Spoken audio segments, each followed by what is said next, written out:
अस्सलाम वालेकुम नाज़रीन, मैं हूं वसीम अली। आप देख रहे हैं चैनल न्यूज़ पॉइंट। सियासतदान चाबी वाले खिलौने ना बने, सियासतदान बने। और इधर से कॉल आ गई तो हमने ये कर दिया, उधर से कॉल आई हमने ये कर दिया। नए आर्मी चीफ आसिम मुनीर ने ये वार्न कर दिया है तमाम पॉलिटिशियंस को कि हमारे तक नहीं रहना कि आपकी हम सपोर्ट करेंगे या हमारी तरफ आप देखते रहें, या फिर कल आप ये कहें कि कहीं से जो वो कॉल आ गई थी हमने ये किया।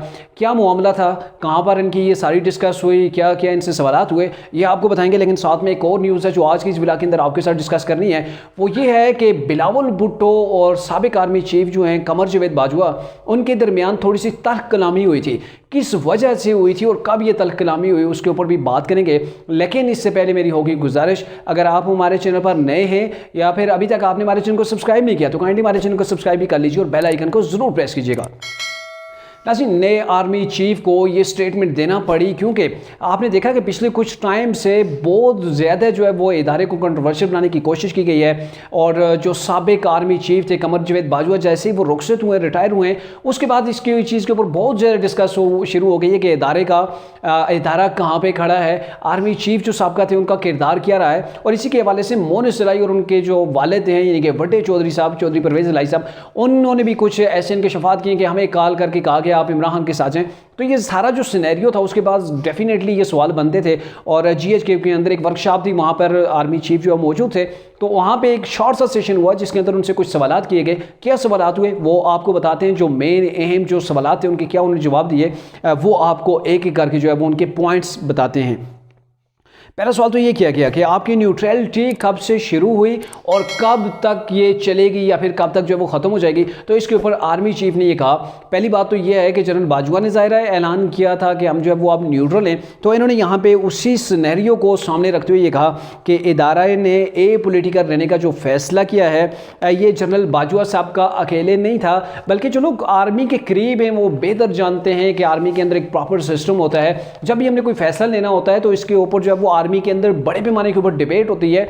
डिबेट के बाद हम किसी नतीजे के ऊपर पहुंचते हैं, लाहेमल तैयार करते हैं और उसके बाद जो है वो हम फैसला करते हैं। और जब फैसला हम कोई कर लें तो फिर उसके ऊपर जो वो सख्ती से कारबंद भी रहते हैं। और इदारे ने मुश्तरका तौर पर यह फैसला किया है कि हमने माजी की तरह गलतियों को दोहराना नहीं है, यानी कि हम माजी के अंदर पॉलिटिक्स के अंदर भी इंटरफेयर करते रहे, लेकिन अब हमने सियासत के अंदर नहीं रहना है बल्कि ए पॉलिटिकल रहना है। और ये सारा वही सिनेरियो जिसके अंदर उन्होंने ये बात की, ये जवाब दिया, क्योंकि जनरल बाजवा ने ये कहा था कि हमने जो है वो ए पॉलिटिकल रहना है। और इसी के ऊपर DGISPR ने भी कहा था और DGISI ने भी यही कहा है कि हमने ए पॉलिटिकल रहना है, मतलब हमारा सियासत के अंदर कोई तल्लुक नहीं। जैसे इमरान इन्हें न्यूट्रल कहते थे, फिर न्यूट्रल की डेफिनेशन उन्होंने जनवार के साथ जो है वो मुशाबित कर दी थी।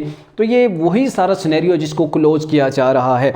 अब उनसे जो दूसरा सवाल किया गया वो मोन सिलाई के हवाले से किया गया कि मतलब उनके हवाले से किया गया जो वो स्टेटमेंट दे रहे हैं जनरल बाजवा के हवाले से। तो इसके ऊपर उन्होंने जवाब दिया, मुझे नहीं पता कि जनरल बाजवा और मोन सिलाई के दरमियान क्या बात हुई, लेकिन इदारे ने ए पॉलिटिकल रहने का फैसला किया, हम ए पॉलिटिकल रहेंगे। और जिन लोगों का ये दावा है कि उन्हें कॉल की गई, पहली तो बात यह है कि अब वो जो पहली बात यह है कि अब वो चाबी वाले खिलौने थे कि उनके पास जो कॉल आ गई तो फिर इन्होंने जो है वो उसी तरफ जो है वो हाँक कर चले गए।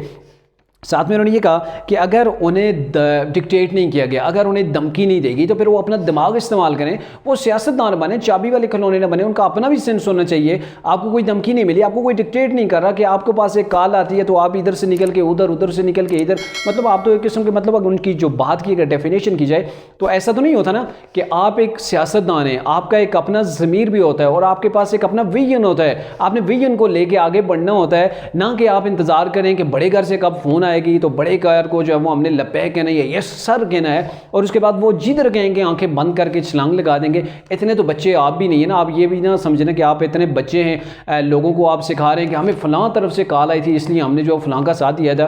तो ये चीज़ आप क्लोज होनी चाहिए। उनके कहने का मतलब ये था कि अब आप सियासतदान बने, हमारी तरफ ना देखें और ना ही हमें कंट्रोवर्शियल करने की कोशिश करें। जो तीसरा सवाल था, बड़ा अहम सवाल था, वो ये उनसे सवाल किया गया कि जैसा कि सुप्रीम कोर्ट के अंदर ये देखने को आता है कि सुप्रीम कोर्ट के अंदर जब चीफ जस्टिस की तैनाती की जाती है तो उनका एक अपना रूल है। रूल उनका बड़ा ही आसान और सिंपल सा है कि जो भी सीनियरिटी में टॉप पे होता है वो चीफ जस्टिस बन जाता है। क्या यही फौज के इदारे के अंदर नहीं होना चाहिए या फिर क्या होना चाहिए इसके वाले से फौज के अंदर? तो इसके ऊपर उन्होंने जवाब दिया कि ये जो मामला है ये फैसला करना हुकूमत ने, हमने ये फैसला नहीं करना, हमने आइन और कानून के मुताबिक चलना है। हमें सीधा सीधा सा कानून और आइन ने हमें एक फार्मूला बता दिया है कि हमने सियासत के अंदर जो है वो इन्वॉल्व नहीं होना। इसके अलावा जो गवर्नमेंट होगी, जो फेडरल गवर्नमेंट होगी, वो हमें जो ऑर्डर पास करेगी हमने उसके ऑर्डर की ओबे करनी है।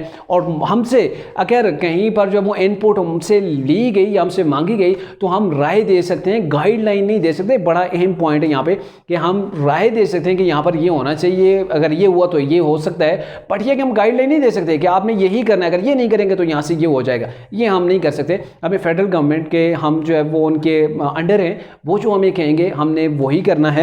और हमने जो है वो अपनी तरफ से हुक्म जारी नहीं करना, बल्कि गवर्नमेंट ने कर रहा है। मैं आर्मी चीफ हूँ और मुझे भी जो हुक्म जो है वो ऑर्डर जारी करना है वो फेडरल गवर्नमेंट ने करना है, हमने उसकी ओबे करनी है। जैसा कि ज़ाहिर है आइन के अंदर ये चीज़ है कि जो आर्मी चीफ होता है, आर्मी का जो इदारा है या दीगर जितने भी इदारे हैं ये फेडरल गवर्नमेंट के अंडर आते हैं। तो ये नहीं होता कि जैसे कि मोनू सलाई वगैरह कह रहे थे या दूसरी जमातें कहती हैं, होता है पाकिस्तान के अंदर, ये पाकिस्तान की तारीख है कि इससे पहले इंटरफेरेंस जब होती थी तो फिर गवर्नमेंट बराए नाम ही होती थी पाकिस्तान के अंदर, क्योंकि ज़्यादा टाइम जो गुजरा है वो मार्शल लॉज का गुजरा है। वो मार्शल लॉ के जो इतना टाइम गुजरा है, इतना सियासतदानों को नहीं मिला, और सियासतदानों को जो वक्त मिला वो एक दूसरे की टांगे खींचते रहे। तो यहाँ पर बुनियादी वही चीज़ है कि देखा बड़े घर की जानिब जाता था कि वहां से क्या इशारा आता है कि किसको हमने सपोर्ट करना है, किसको वोट करना है, किसको आगे लाना है, किसको पीछे के लेके जाना है, किसकी गवर्नमेंट बनानी है, किसी गिरानी है। यानी कि इन्होंने दो टोक अल्फाज के अंदर ये कह दिया कि हमारे इदारे का कोई काम नहीं है कि हम जो है वो किसी की गवर्नमेंट बनाएं या गवर्नमेंट गिराएं। हमारा जो रोल है वो अपनी आईनी हदूद के अंदर है, ना कि सियासत के अंदर इंटरफेयर करके हुकूमतें बनाने या गिराने के अंदर। इनका जो शॉर्ट ये जो सारे सवाल जवाब का नतीजा था वो मैं आपके सामने रख रहा हूँ। अब दूसरा जो अहम मुद्दा है, बिलावल भुट्टो और साबिक आर्मी चीफ जो थे कमर जावेद बाजवा, उनके दरमियान तहकलामी क्यों हुई? अब ये पहले चीज़ सामने नहीं आई है, ये आर्मी चीफ के रिटायरमेंट के बाद जो है वो ये चीज़ जो है वो सामने एक दौरों से आई हुई है। और ये बुनियादी वजह ये थी कि इमरान खान ने पहले तो इदारे को कहा था कि आप हमें साथ दें, हम आपको जो है वो एक्सटेंशन देते हैं आर्मी चीफ को, लेकिन तब उन्होंने कहा जी हम जो है वो ए पोलिटिकल हो चुके हैं, हम न्यूट्रल हैं, हमारा सियासत से कोई तल्लक नहीं। ये जब कामरा एयरबेस की बात है कि जब कामरा के अंदर जब इमरान की मुलाकात हुई थी, ये तकरीबन मेरे ख्याल में 6 या 7 जो है वो मार्च की बात है। और जो साइफर पाकिस्तान के अंदर जो शो किया गया था इमरान की जन्म से, वो मेरे ख्याल में 9 मार्च को जो है वो किया गया था, 9 या 8 मार्च को बताया गया था। अब ये जो मीटिंग हुई है उस वक्त उन्होंने कहा था हम ये नहीं कर सकते हैं, लेकिन फिर इमरान खान ने ये जब उन्हें दोबारा से ये कहा कि पैगाम भेजा कि आप हमारे लिए कुछ रोल प्ले करें कि अदम एतमाद को रोकें, तो उन्होंने पहले तो कह दिया था कि हम नहीं रोक सकते। फिर उन्होंने ये कहा कि हम एक बात कर सकते हैं, हम आप लोगों को बिठा सकते हैं। तो इमरान खान ने कहा अगर आप हमें बिठाते हैं तो उनको हमारा मैसेज दीजिए, पीडीएम को, उन्हें ये बताइए कि इमरान खान के खिलाफ जो आपने अदम एतमाद जमा करवाई हुई है उसे वापस लें। हम इतना कर सकते हैं कि हम बैठ के नए इलेक्शन की डेट बता सकते हैं, नए इलेक्शन करवा सकते हैं। तो इसी के ऊपर आर्मी चीफ ने और उनके साथ DGISI थे, उन्होंने पीडीएम के लोगों को जमा किया, यानी कि जिसके अंदर आसिफ अली जरदारी, शहबाज शरीफ और बिलावल भुट्टो मौजूद थे, मौलाना फजल रहमान या शायद उनके बेटे भी उनके साथ मौजूद थे।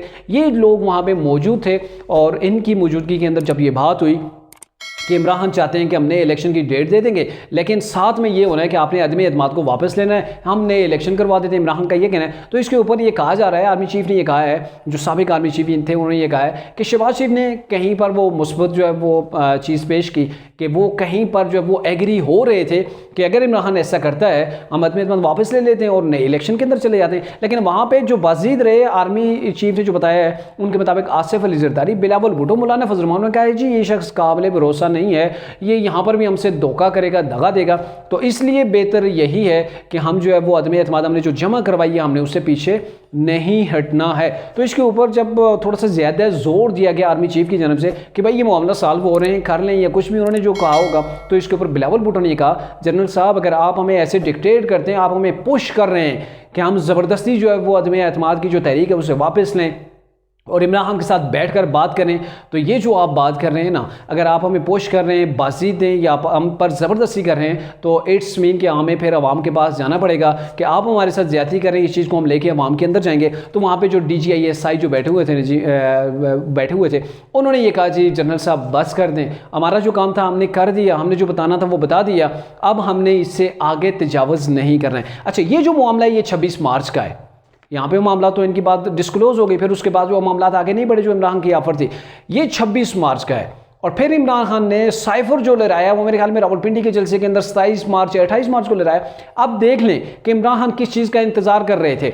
पहले वो साइफर 9 मार्च को तकरीबन इमरान के पास या 8 मार्च को पहुंचा, 26 मार्च तक उन्होंने इंतजार किया, इसलिए इंतजार किया कि शायद हमारा पैचअप हो सकता है, वो अदम एतमाद वापस हो सकती है। इन्हीं के अगर अदम एतमाद वापस हो जाती तो साइफर का मामला ही नहीं था, वो साइफर पब्लिक को पता भी नहीं चलना था कि कोई साइफर है या नहीं है। तो फिर इमरान खान ने उस साइफर के ऊपर खेला, 27 या 28 मार्च को उस चीज़ को ओपन किया, और ये वो स्ट्रेटजी थी इमरान की। पहले तो साइफर उनके पास था, मतलब वो चीज़ ही नहीं थी।